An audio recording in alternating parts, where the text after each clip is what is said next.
এইবাৰ যদি অংগনবাড়ী কৰ্মী সহায়িকা আশাকৰ্মীসকল আৰু মধ্যাহ্ন ভোজন আইসকলৰ যদি দৰমহা নবঢ়ায় তেনেহ'লে চৰকাৰে সেই মাইকী মানুহখিনিৰ বুকুত গুলি কৰি দিব। কাৰণ চৰকাৰে সেই মাইকী মানুহখিনিক বহুত কষ্ট দি আছে।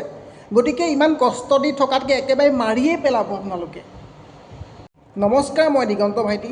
বন্ধুসকল, আজি কিমান বছৰৰ আগৰ পৰাই দৰমহা বঢ়াম বুলি বঢ়োৱা নাই হয়নে?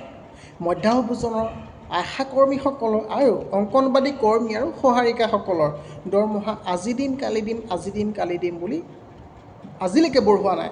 গতিকে এইবাৰ নহ'ব, এইবাৰ কেতিয়াও নহ'ব, এইবাৰ কেতিয়াও নহ'ব। কাৰণ আমি বহুত ধৈৰ্য ধৰিলোঁ। আমাৰ অংগনবাড়ী কৰ্মী সহায়িকাসকলে আশাকৰ্মীসকলে বহুত দিন ধৈৰ্য ধৰিলে, কিন্তু এইবাৰ নহ'ব। এইবাৰ আমাক দৰমহা লাগিবই। যিহেতু 2025 বৰ্ষৰ মাৰ্চ মাহত দৰমহা বঢ়োৱাৰ কথা আছিলে, সেই দিনটোত আমাক দৰমহা নিদিলে আৰু অজন্তা নেওগ বাইদেৱে আমাক কি ক'লে যে অক্টোবৰ মাহত দৰমহা দিব। অক্টোবৰ মাহলৈ আমাক ঠেলিয়াই দিলে। গতিকে অক্টোবৰ মাহত আমাক দৰমহা লাগিব যে 100%।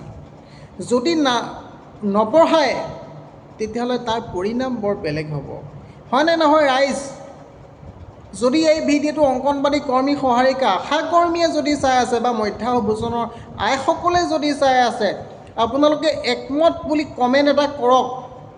আপোনালোকে মোৰ কথাখিনি কিমান ভাল পাইছে শুনি, আৰু মই ঠিক কথা কৈছোঁ নে নাই আপোনালোকে মোক কমেণ্ট কৰি জনাওক। এইবাৰ দৰমহা লাগিবই, লাগিবনে নাই মোক কমেণ্ট কৰক। আৰু এইবাৰ যদি দৰমহা নবঢ়ায় আমি এনেকুৱা প্ৰতিবাদ কৰিম, আমি এনেকুৱা হ'ব লাগিব যাতে আমি সকলোৱে ডিউটি বাদ দিব লাগিব। বাদ দিবলৈ আপোনালোকে ৰেডি নে? যদি আপোনালোকে ৰেডি তেতিয়াহ'লে কমেণ্ট কৰক যে আমি সকলোৱে ৰেডি। ঠিক আছে, আমি সকলোৱে ষ্টিক হ'ব লাগিব।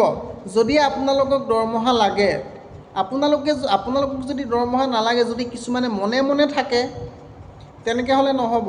যদি দৰমহা লাগে, কিবা এটা পাবলৈ হ'লে কিবা এটা এৰিবও লাগিব। গতিকে অজন্তা নেওগ বাইদেৱে আমাক অক্টোবৰলৈ দৰমহাটো যেতিয়া অক্টোবৰলৈ আমাক ঠেলিয়াই দিলে, গতিকে অক্টোবৰ মাহটো আহক।